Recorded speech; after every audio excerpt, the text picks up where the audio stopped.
Hello students, welcome to online classes of Advanced Senior Secondary School मुंडाल class 9th health and physical education में आपका स्वागत है।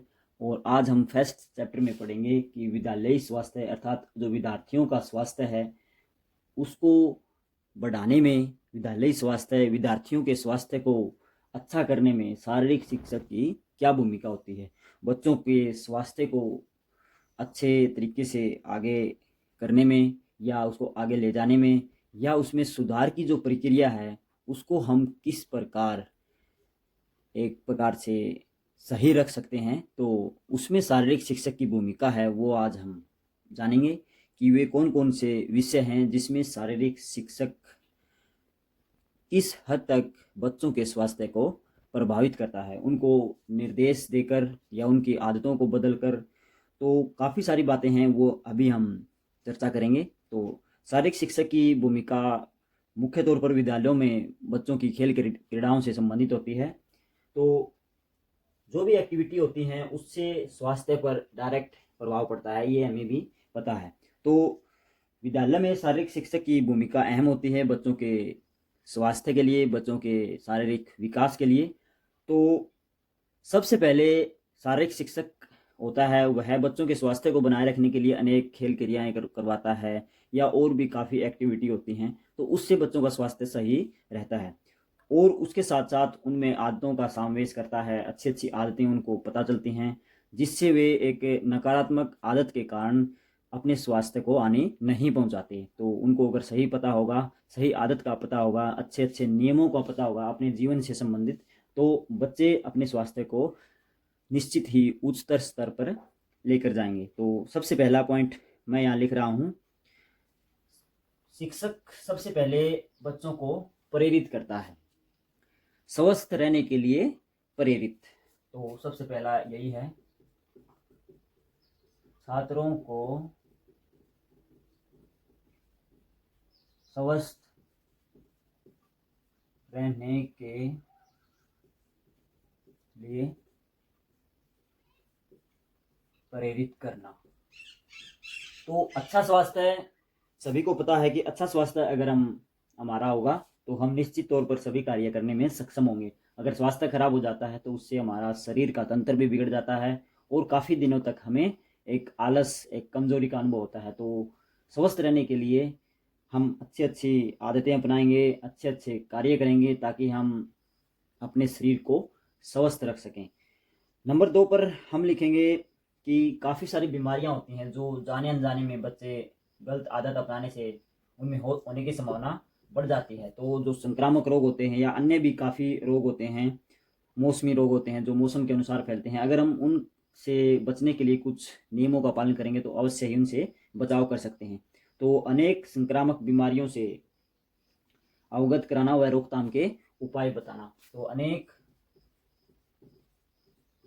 संक्रामक रोग जो एक दूसरे प्राणियों से फैलते हैं, तो अनेक संक्रामक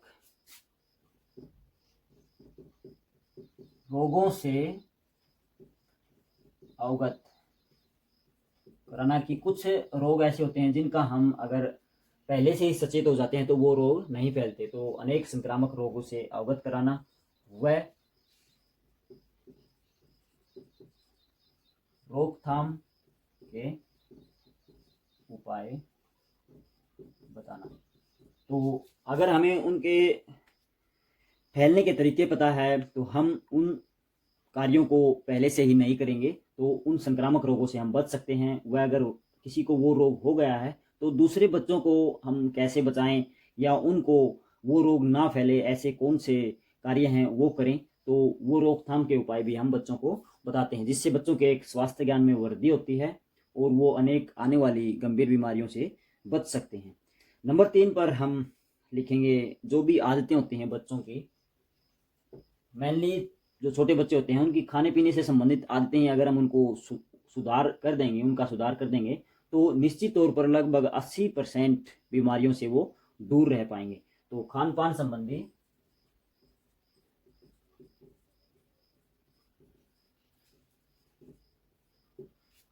संबंधी आदतें बताना। तो कैसे खाना खाना चाहिए, कैसे बैठकर खाना खाना चाहिए, किस प्रकार का खाना खाना चाहिए, कैसे पानी पीना चाहिए, किस समय पानी पीना चाहिए और कितना पानी पीना चाहिए, तो ये सब बातें हैं जो खान पान से संबंधित काफ़ी सारी बातें होती हैं, वो हम बच्चों को बताएंगे तो निश्चित तौर पर बच्चों का स्वास्थ्य सही रहेगा। नंबर 4 पर, आजकल बच्चे जो इंटरनेट या कोई और कारण है, मनोरंजन मनोरंजन के जो इलेक्ट्रॉनिक्स माध्यम है वो बढ़ गए हैं। इस कारण जो बच्चे पहले एक्टिविटी करते थे, खेलों में भाग लेते थे या दौड़ते थे, जो भी कार्य करना होता था वो अपनी शारीरिक एक्टिविटी के साथ पूरा करते थे, वो आज पूरा नहीं कर पा रहे हैं। तो उनको खेलों की ओर लाना, तो सबसे पहले है खेलों का महत्व बताना। तो अगर हम बच्चों को खेलों के महत्व से अगर उनको परिचित करवाएंगे तो निश्चित तौर पर वो खेलों में भाग ले सकते हैं। तो खेलों का महत्व बताना, इसमें खेलों के फायदे बताना, खेलों के साथ साथ बच्चे अगर खेलों के उच्च शिखर पर जाते हैं तो उनको नौकरी भी मिलने की संभावना बढ़ जाती है। तो अगर हम कुछ बच्चों को प्रलोभन देते हैं तो वो निश्चित तौर पर खेलों में भाग ले सकते हैं। आगे है, स्कूलों में जो आपस में बच्चे खेलते हैं तो उन कार्यक्रमों को आयोजित आयोजित करवाना भी शारीरिक शिक्षक का मुख्य कार्य होता है। तो खेल कार्यक्रम आयोजित करवाना, तो स्कूलों में निश्चित समय पर खेल कार्यक्रम होते हैं, महीने में 2 महीने में, तो उसमें बच्चे भाग लेते हैं या उनमें उच्च स्थान प्राप्त करने के लिए वो स्कूल या अपने घर पर भी प्रैक्टिस करते हैं। तो खेल कार्यक्रम आयोजित होते हैं तो उससे बच्चों को एक खेल के प्रति पॉजिटिवनेस आएगी और वह उस क्रिया में एक्टिव रहने के लिए अपनी एक्सरसाइज या अपनी ट्रेनिंग जारी रखता है, तो जिस कारण उसका शरीर सही रहेगा और स्वास्थ्य भी उसका निश्चित तौर पर सही बना रहेगा। फिर है, बच्चे की दिन भर की जो एक्टिविटी है वो भी हमें बतानी होती है। तो जो बच्चे की दिनचर्या है, दिनचर्या के, जिसको हम टाइम टेबल बोलते हैं, दिनचर्या के बारे में बताना।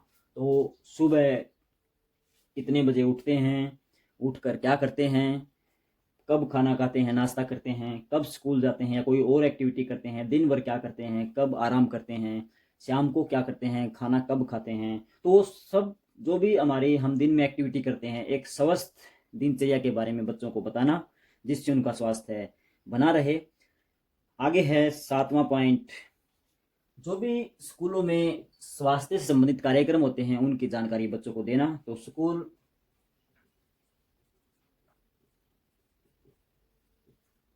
स्वास्थ्य कार्यक्रम की जानकारी देना। तो बच्चों में यह भ्रम होता है कि जो स्कूल स्वास्थ्य कार्यक्रम है वो केवल इंजेक्शन लगाने तक ही सीमित है। इससे कई बच्चे उस दिन अब्सेंट हो जाते हैं स्कूल से और वो उस स्कूल स्वास्थ्य कार्यक्रम से चूक जाते हैं। जो उनके स्वास्थ्य की देखभाल के लिए जो टीम आती है वो जांच नहीं कर पाती, जिस कारण बच्चों का नुकसान हो सकता है। तो ऐसे बच्चों को हमें उनकी ओर प्रेरित करना चाहिए, स्कूल स्वास्थ्य कार्यक्रम में हिस्सा लेने के लिए प्रेरित करें उनको, उनके बारे में अच्छी अच्छी जानकारी दें। तो यह भी जरूरी होता है, क्योंकि जो भी टीम आती है स्कूल स्वास्थ्य कार्यक्रम से को संचालित करने के लिए, बच्चों की जांच करने के लिए, उनको निर्देश देने के लिए, तो वो सभी बच्चों के लिए होता है और सभी बच्चों का प्रेजेंट होना वहाँ बहुत जरूरी हो जाता है। तो बच्चों को उस ओर हमें प्रेरित करना चाहिए, उसकी जानकारी देनी चाहिए, जिससे बच्चों के दिमाग में, बच्चों के मन में जो भय है उस चीज़ के प्रति वो दूर हो सके।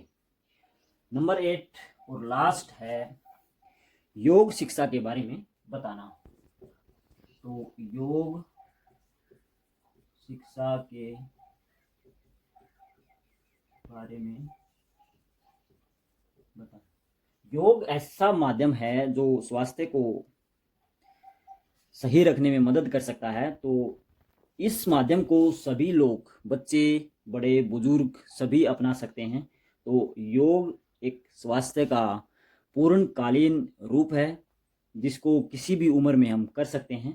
तो योग के माध्यम से भी हम अपने जो स्वास्थ्य को सही रख सकते हैं, अपनी अंदर के जो ऑर्गन है, अंदर का जो सिस्टम है उसको सही रख सकते हैं। और हमारे शरीर का अगर अंदरूनी सिस्टम सही रहता है तो हम निश्चित तौर पर सही जीवन यापन करते रहेंगे।